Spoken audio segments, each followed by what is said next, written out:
Welcome to the Inside Track on Real Estate with the Dekker Team. I'm Yetta Dekker, and here today I am with... Dave Van Noppen. With? More Than Enough. Right, our partner in strategy and convenience and care for our clients. Mm-hmm. And strategy is, such a big part of the home buying process. It is. We often talk, and I know you guys do that, we do that. Who's on your team? Who are you using as a realtor? Do you have a renovation guy? There's so much. But all of that, we used to think that home buying was just easy. Hey, I like a house, let's go buy. It's not anymore. It's not like that. It's not anymore, right? Because, we're going to talk mostly about mortgages today, except as you know, if you've ever watched one of our shows or listened to one of our shows, is we go on piggy trails. And the background news on piggy trails, and that actually is how one of our original connections with More Than Enough started back over a dozen years ago, is the whole area of personal finance. Yep. So both our organizations and companies have a passion to help you with not just the home purchase or with the mortgage, but actually with your overall financial picture. Right. So Ken and Lynn and Dave and Ryan, we run workshops. Every Thursday, as pretty it is much. Now. I think there's one a month that there isn't, but it's like, hey. Thursdays is our day. Get out of debt, learn to invest, buy a house. All of that happens on Thursday evenings. It does. And we do it together. Mm-hmm. And the reason we do it together is because you're getting experts that have more to say about a particular aspect of your purchase. Yep.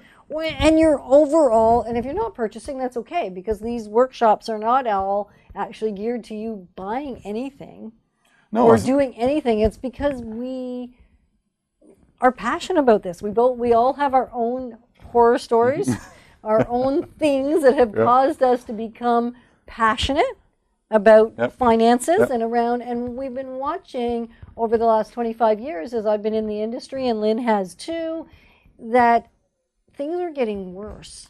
They're not getting better. So we can't provide enough information. We can't provide enough education. And so these workshops have aided a whole lot of people. Yes. In the book that Ken has out, and he's in the middle of writing another one right now, The Wealth Formula, that has been a huge asset with your clients, with our clients, with the coaching clients. For sure. There's so much around the whole financial picture. So we weren't going to go off on that piggy trail. And yet, it is so important. And so we don't only want to talk to you or help you when it's actually time to refinance or finance or buy a home or sell a home. We actually want to connect with you wherever you're at on the financial journey. And we're not financial planners, and we don't pretend to be financial planners. No. Well, in a sense, in the traditional sense, and this is one of the things that I like to say, hey, think about this for a minute. Ken is a real estate guru, but he's passionate about people's personal finances. I'm a mortgage guru. Lynn's a mortgage guru. We have our expertise in a field, sure, but our passion is personal finance. It's saying, to be able to get a mortgage, you got to do your personal finance, right? And to be able to keep the house once you buy it, you got to have your personal finance under control. To be able to grow that investment, or to be able to grow and prepare for the future. We're not financial advisors, but my goodness, that personal finance piece is so important, right? It's the foundation. It is. It really is. So if you actually want to order one of Ken's books, you can either come in and visit me, or you can go to wealth-formula.com and .ca. I think he's tied them all up. And then also you can go to Amazon. Right. Because, of course, and I've seen it advertised on your website. And, of course. All that kind of stuff. It has its own website. So wealth-formula.com for the website. And then for anything else, you know how to reach us. We keep telling you, but we'll tell you again, 613-860-4663 or info@Dekker Team. And and there are some good reviews on Amazon.com too, so you can read there, Amazon.ca, I guess it would be. So, Dave, we're going to talk about mortgages mostly, and yet personal finance is our passion, so maybe we're going to get sidetracked. And foundational. And foundational. It's not that we're trying to separate them here. Mortgage is a transaction. It's a product. It's something. But if we don't take into account that personal finance part, if we, that's the reason why every client that comes in, I want to meet with face to face. I don't like doing this over the phone because guess what? it doesn't work as well. No. I can't find out how it's going really with you in the area of personal finance. No, because you're not getting it all when you're on the telephone. Mm-hmm. I mean, we're asking you questions that will sound invasive. A little bit, yeah. You know, let's face it. Nobody likes to talk about money. What are the things we're not allowed to talk about? And guess what? All those things we're not allowed to talk about or that are a little uncomfortable, those are our favorite topics. Should be. They are my favorite topics, and Ken loves them. He brings them all into the workshops. You can't leave any of them alone. So, and you're not much different. No, I am not much different, no. And so we do encourage you to connect with us around those workshops, and they're for our clients, for the friends of our clients, as well as for those that perceive us and see us as their mortgage expert and also as their real estate expert. Even if you haven't had opportunity to work with us yet, if you plan to or you refer people to us, then we see you as one of our own. Sure, yeah. Right? Absolutely. It's really that easy.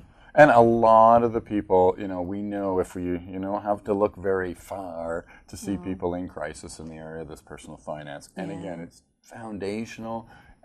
Sometimes remortgaging, sometimes refinancing actually is a solution. Yeah. But I'm going to say more often than not, it's part of a bigger strategy. It's part of, even if it's the first time home buyers, I don't know how many times I've said, yep, pretty good here, you have a down payment.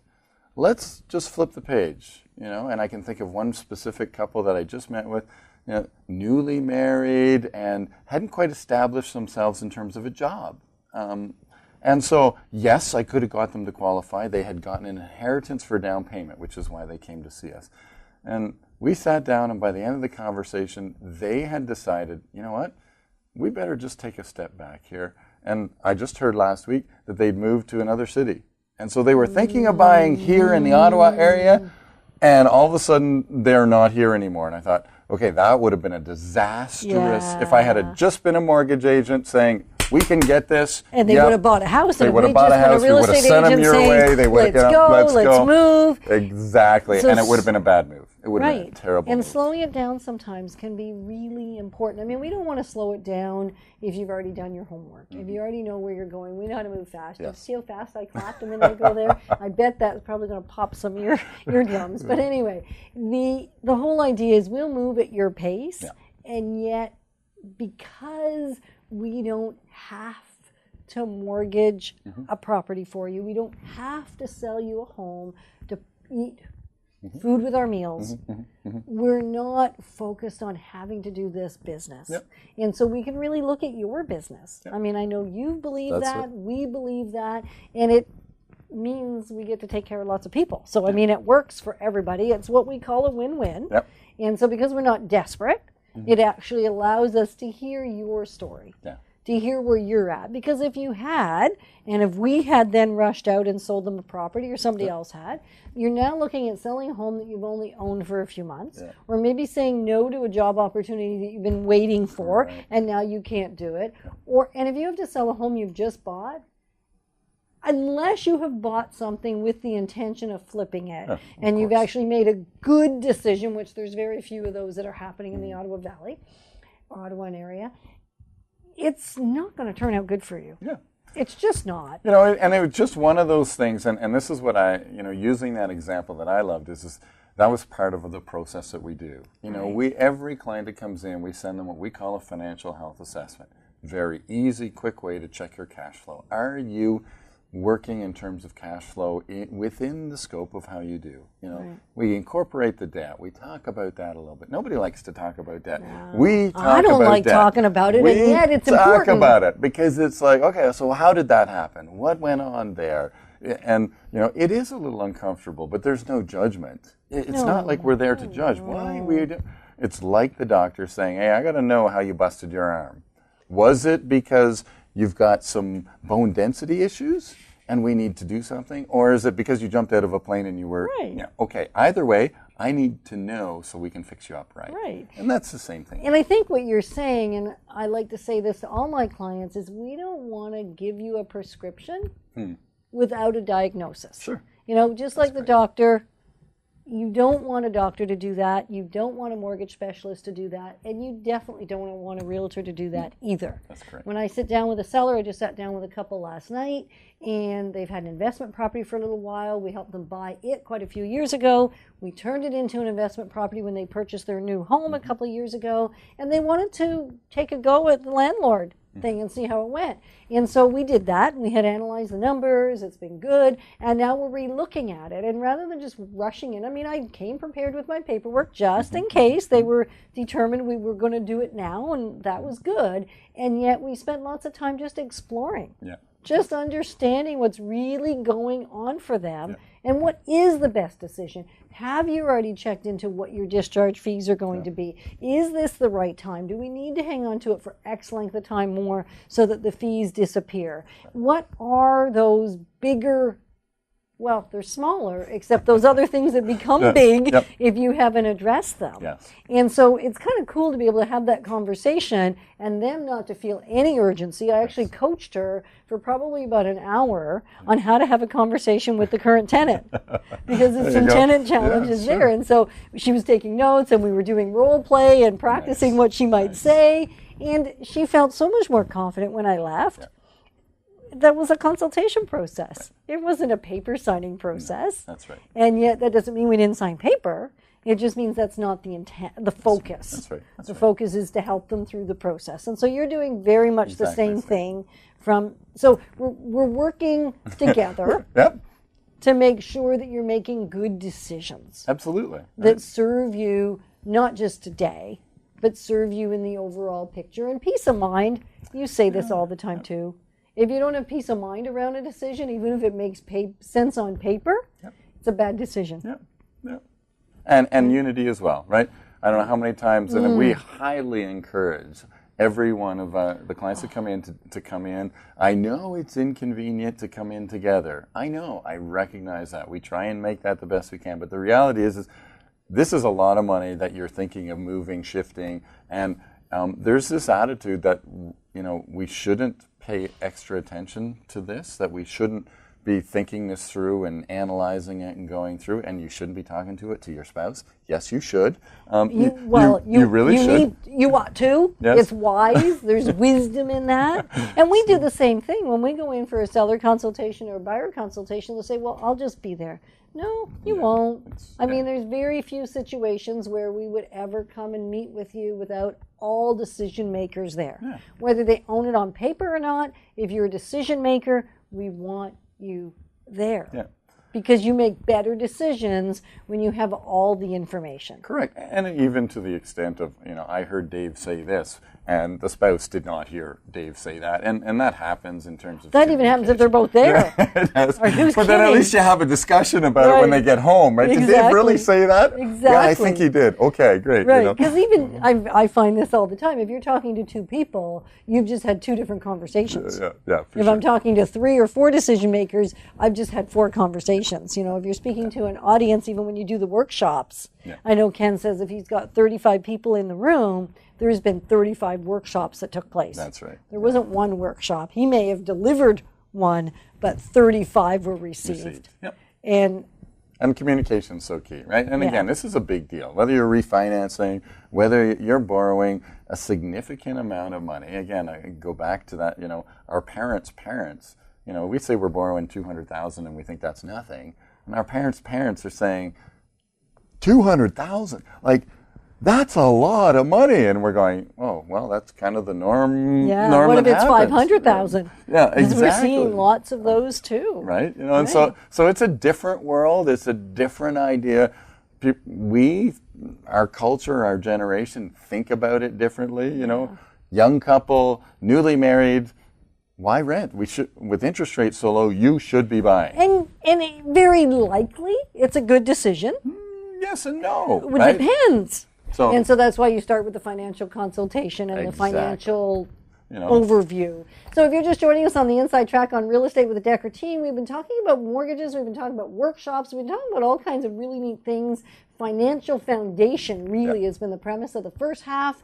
And so thanks for joining us. I'm with Dave Van Noppen. I'm Yetta Dekker, and he's with More Than Enough, and I'm with the Dekker Team, which is almost the same thing. Yeah, we're pretty close together. Pretty fun, making sure that we give you an overall experience that you can truly count on and benefit from. Yeah, right? Absolutely. And I guess I just want to say one quick tidbit about that is if you already have a great realtor and you want to work with More Than Enough, they're not going to force you to work with the Dekker Team. They may offer you an opportunity to get a second opinion, and likewise, we're not going to force you if you're working with us as the Dekker Team and you already have an amazing mortgage specialist. We're not going to force you to work with More Than Enough. It's not like that. It's just there is an opportunity for you to have a really collective, singular approach with the different facets. Right, because there are lots of facets, and today we're focused a little on the financial, the mortgage part of the house buying process. But as we said, there's multiple players that are going on, and there's multiple things going on. There's stability. There's that foundational stuff we talked about in the first half, and then can I actually buy? Yes, do it. What's the approval process? Well, again, very simple. It's really not that difficult. No. There are two elements to the approval process. Okay. The couple. Yep. And the property. Okay. Really, that's all there is. Okay. The couple in terms of or the income, single. Or because I have lots. Oh yes. And what I would say forgive me. Forgive him. Forgive me. Because I'm going to forgive him right now. Because I find for our single clients. Mm-hmm. This is even more challenging. Yep. And where I said earlier, who else is going to be a decision maker, that really includes anybody that's going to give you counsel in a significant way aside from us and aside from you. So if you're buying a home yourself, or you're financing a home yourself, or you're selling a home yourself, there may be someone else that's been heavily enough involved that they're part of the decision maker, although they may not be part of the ownership piece, right? And they're vital to have there too. And I think for most of my singles that I've had and worked with for so many times over the years, thousands and thousands of transactions at this point, is that it is way more difficult to make a decision when there isn't a solid other person to rely on, to bounce things off of. Absolutely. So there we can even I'm going to rephrase that. Value. The person and the property. The family. Can we just call them the family? The person, maybe the family's a single, maybe it's... Okay. We'll get past that. Yeah, we will. There's two elements, right? So, and really that's what it is. So the person, whether it's single, family, we can do that process quite a bit ahead. Most of it gets done and out of the way. We can do that. And ideally, all of it. 4 months in advance. We can even lock in the rates, and we can talk about all of that, and we know right up front. So that the person part of it, we know we can do our homework ahead of time. And the person part of it, doing your homework up front, my understanding is it means provide the employment letters. Sure. There's some documentation. Right. It means get that documentation in, because if you don't get all the employment letters and the income statements and the tax returns if you're self-employed and all that sort of stuff in, it can delay your actual financing process and cause the whole process to go south. Yeah, it just creates chaos. It just and again,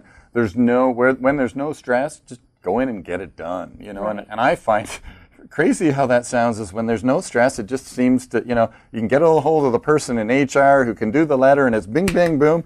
When you're under, I got to have this done tomorrow, the guy is on holidays, he's been sick for a week, that stuff happens. So, yes. Now, in some of that stuff, there is a time, the letter of employment, for example, is only good for 60 days. Right. So I only ask if you are actively shopping, and you're going to buy in 60 days, then I get the letter of employment. But I do want to see your taxes. I do want to see your pay stub. I do want to see that documentation. Well, the timeline of what you can use when and why you need it when you need it.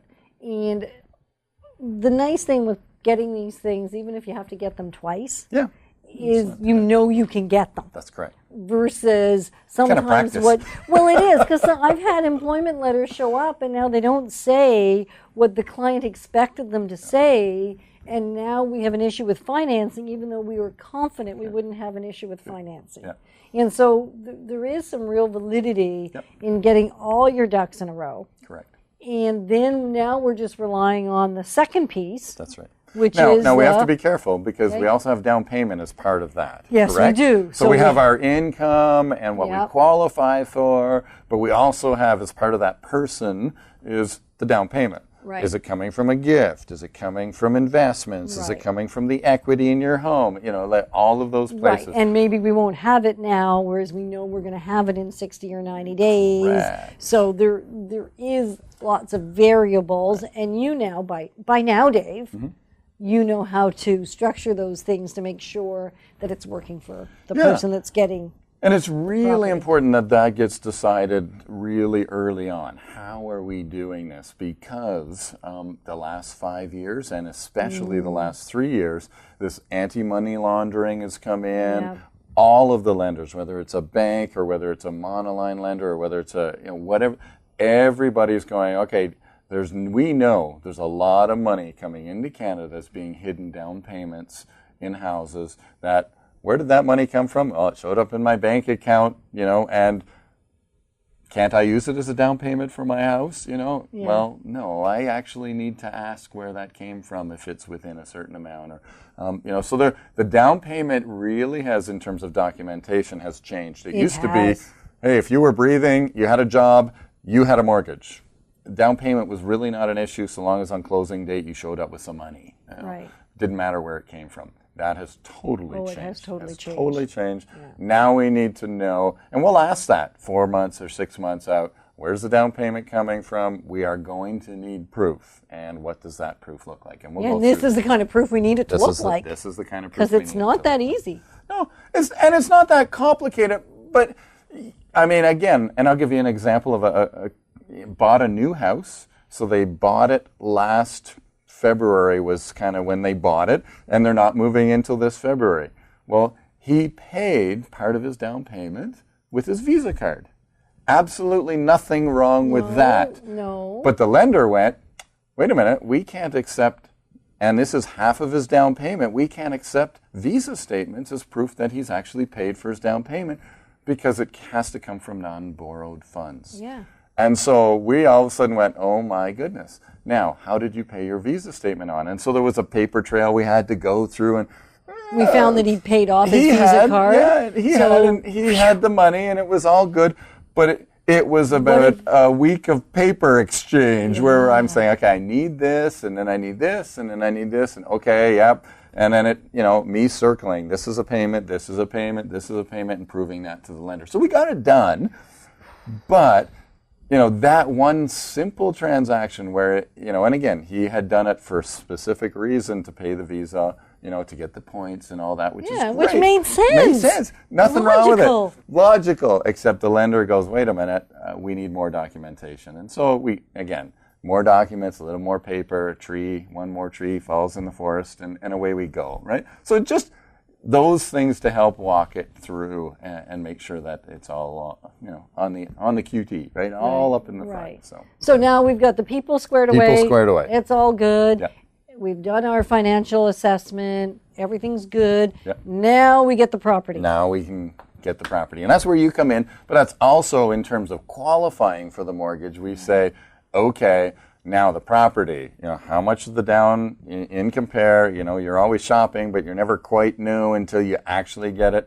And again, the biggest thing I think is communication. When you're putting the offer in, even if it's not a signed, sealed, done deal, let the agent know. Let the mortgage specialist know that this is coming and this is what you're doing. Because there's some work we can do even on the property pre-work. Yeah, you don't want to do too much though, because they don't all come together just because we start the process. I hear you.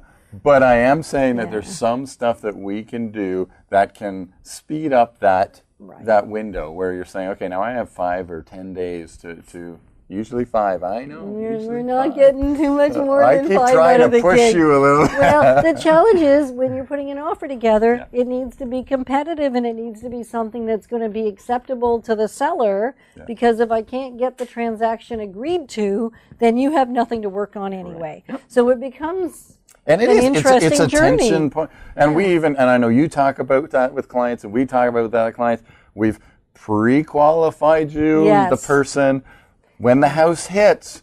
As quickly as we can get that information and get it in is because we may need to do an appraisal. Right. We may need, there are things, if you're doing a purchase plus improvements and there's some things in that takes time. Obviously, there's an inspection often that needs to be done. Which needs to be done within that same timeline. That's right. So, and you want to get the financing before you get the inspection, because if the financing doesn't come through. That doesn't happen. No, we tried to do that, right?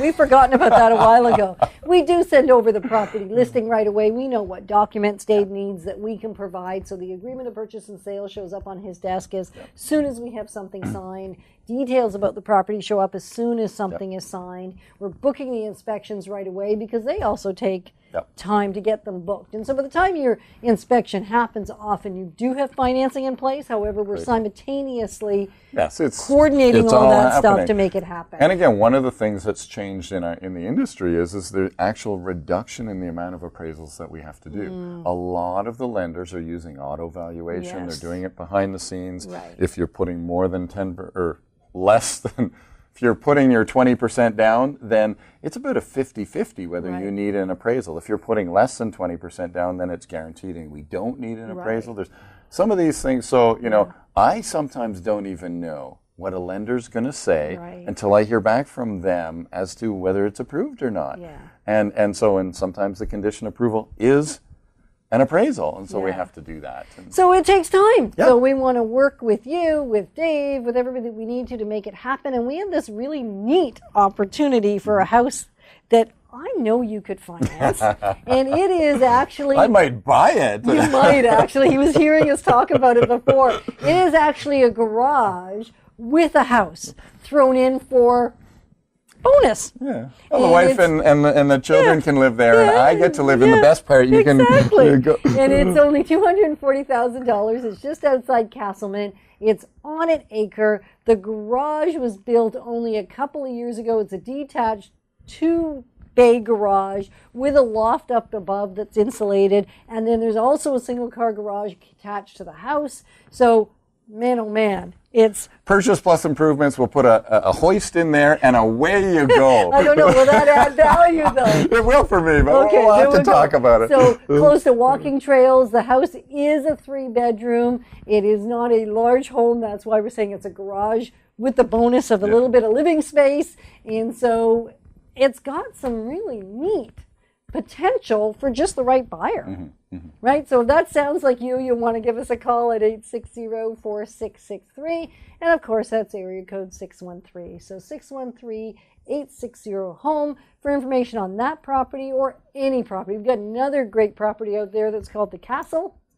You want to call us on that one too. There you go. And property all over the city. So thanks for joining us on the Inside Track on Real Estate. And Dave, thanks for joining us today with More Than Enough. And so hopefully we will talk to you again real soon. You can watch archive shows at chri.ca or dekkerteam.com. Thanks. Bye for now.